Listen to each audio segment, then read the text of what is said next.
as they say, China is taking over the world. Now, that's a good development. I mean, all these things coming up at the same time with the currency swap, which is meant to be mutually beneficial to both of us. Now, the rail contract is one that has been in the pipeline since, and I guess there's been delays over time. And I think the minister has had to fast track this by giving the deadlines and awarding the contract.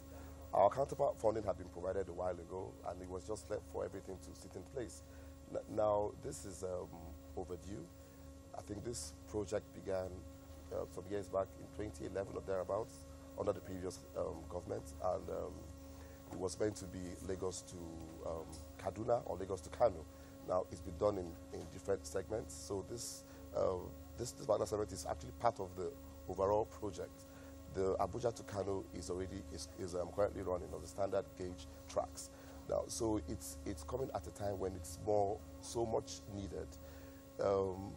We lack hugely transport infrastructure in the country. You know, roads has always been our bane, and most economies in this world didn't get to where they are with roads. It's trains, actually.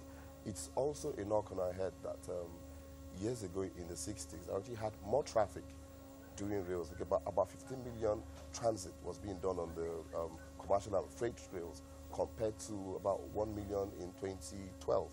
Now, of course, that has picked up since then, but we haven't even gotten to where we were in the 60s.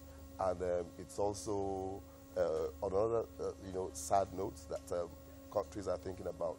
You have Elon Musk thinking about the Hyperloop, and the Chinese already thinking about the super speed trains. That's the levitation trains, and we are still, trying to, catch up with the basic standard gauge.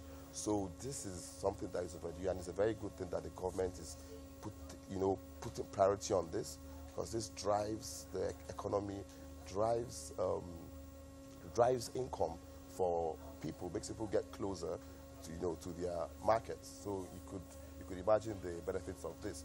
So it's a good thing coming. It's long coming, but it's a good thing that it's come at last, and we hope that with this speed, I think the minister said within 2 to 3 years, we hope that they can actually achieve this within that period. All right, yes, we will certainly track the progress of this project.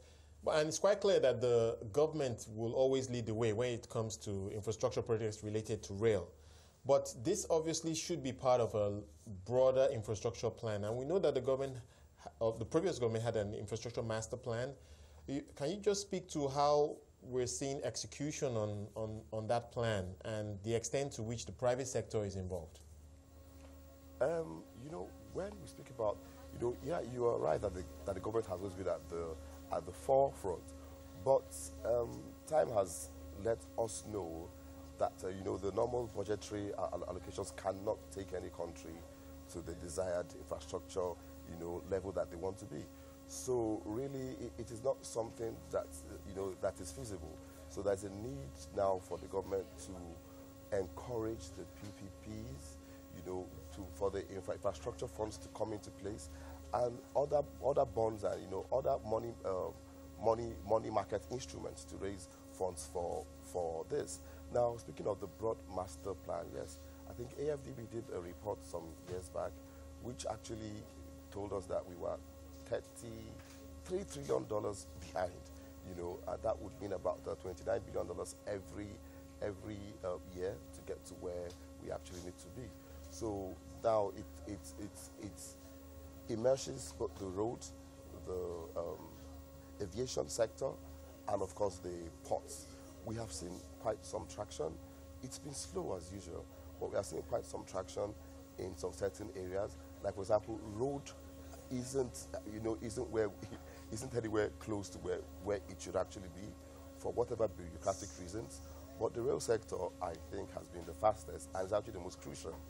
There's the monorail now in Abuja that is actually running.